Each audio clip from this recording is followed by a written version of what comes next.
the Office of the Vice President on her stance on the ICC and its entrance to the Philippines. It was full of legal discussions, legal arguments as to why hindi talaga pwedeng pumasok ng ICC dito. Kaya ipapasok natin yan sa ating considerations sa pag-aaral, no, ng ICC and its possible return or possible membership. Just for the record, yung mga arguments po niya ay very valid. Kagaya ito, sumulat na po si VP Sara sa DOJ. Ako believe na unti-unti nabibilib ako dito kay VP Sara. Yan ay it shows yung kanyang humility. Siyempre, alam mo naman, di ba? Vice President yan eh. Pero dumaan sa proseso, hindi siya daldal ng dalda, walang drama, walang ingay, sinunod niya. Sumulat na siya na ang kanyang side na bakit hindi dapat papasukin ng ICC. No, di ba? Kahit Vice President siya, nagpailalim siya sa DOJ, ginawa niya yung proseso. Ayan. At maganda to. Ayan ang yung jurisdiction, yung complementarity issue, the mechanisms by which we will hold people accountable. For example, the Teka muna, batiin natin, may mga nakakapasok na trolls. So maraming salamat po ha. Sabi nila dito kasi mga galit sa SMNI. Ako po ay hindi ako pabor sa SMNI. Kahit i-check nyo yung mga videos ko dati. Wala ako pabor o hindi pabor. Ang issue ko ay issue. Hindi tao, hindi channel. Kaya total, nandito na kayo mga trolls para may pakinabang kayo. Subscribe na. Ha? Subscribe na kayo. Sayang naman malaking silbi dyan di ba? Yeah, go! Rules of evidence, hindi naman... Maraming nakakapasok. Siguro padala to ni Padala to John, ha? Alam mo naman, sino pa ba yung ha?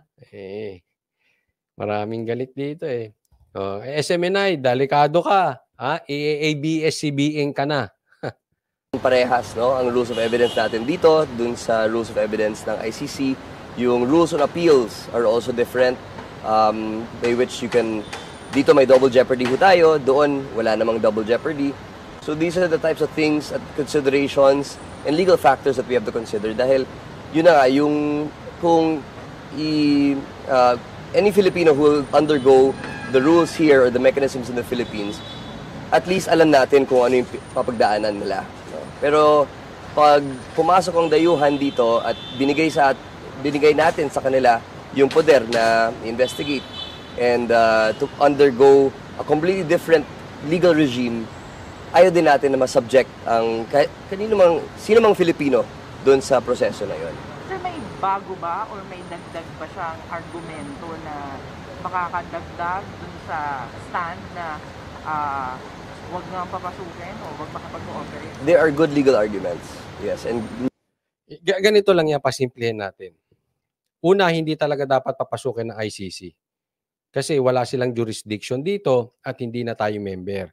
At napakadelikado niyan. Kasi pag pinapasok mo yan, magiging batas na yan. Na pagkaano tayo na may naging problema, lagi na silang mangingialam. Ang problema niyan ay pwede ring magaya sa problema natin sa mga makakaliwa. Bakit po? Kasi pag meron silang ayaw na politiko, pwedeng gamitin ang ICC para magkaroon ng political persecution. Same thing sa mga makakaliwa. At alam ko, hindi lingid sa inyo na yan ay nangyayari sa Pilipinas. Hindi sila dapat namamayagpag dito. Wala silang karapatan. Ang mangyayari po pagka may ganyan, pwede mong ibato na lang para kang nagbato ng isang tao sa mga leon dahil kaaway mo sa politika. Ganyan po ang madalas nangyayari sa mga makakaliwa. Problema po yan pag nakikuntsaba tayo dyan. Hindi dapat talagang papasukin yung ICC. Wag sana tayo magpataas ng presyo stop nyo na.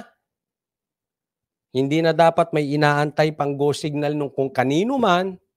Stop na yung ICC, tapusin na yung usapan dyan. Ha? Hindi na, kasi parang minsan yung mga sagot, medyo pabaklang sagot eh. Yung alanganin. Hindi ko to sinasabing siya. Yung alanganin, dapat diinan na. Tama na yan. Tapos na yung ICC. Dapat ganun. Mangyayari yan, magagamit yan. At pag pinapasok yan, hindi lang kay Duterte yan. Mamamayagpag na yan dito sa Pilipinas. Sa ngayon, ang silbi lang ng ICC ay para kay Duterte. Wala namang inaano yan kung hindi si Duterte lang eh. Pero akala nyo hanggang dyan lang yan. Baka mamaya yung taing itinapon ninyo, bumalik din sa inyo. Mamaya, kayo pumayag sa ICC, sa susunod kayo na nililitis niyan. Bakit? Pinayagan nyo eh. Maling-mali talaga yung ICC na yan. Ewan ko ba hanggang ngayon, usapin pa rin yan. Wag tayong gumamit ng, kasi nakaka-insulto. Nakaka-insulto yan sa ating Department of Justice kayo, sa hustisya sa ating bansa. Dapat yan, tinutuldo ka na agad eh. Kaya ako, sa totoo lang, pasensya na po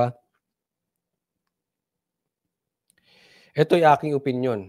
Ngayon, kung hindi kayo mag-a-agree sa akin, problema nyo yun. Pero ako, nandidiri ako sa politiko na gustong papasukin ng ICC. Nakakadiri kayo. Dahil sa inyong political agenda, hahayaan yung mababoy ang kapwa nyo Pilipino. Hahayaan yung mababoy ang hustisya natin. Kakadiri kayo. Kakadiri. Dahil sa personal. Ay, nako kayo.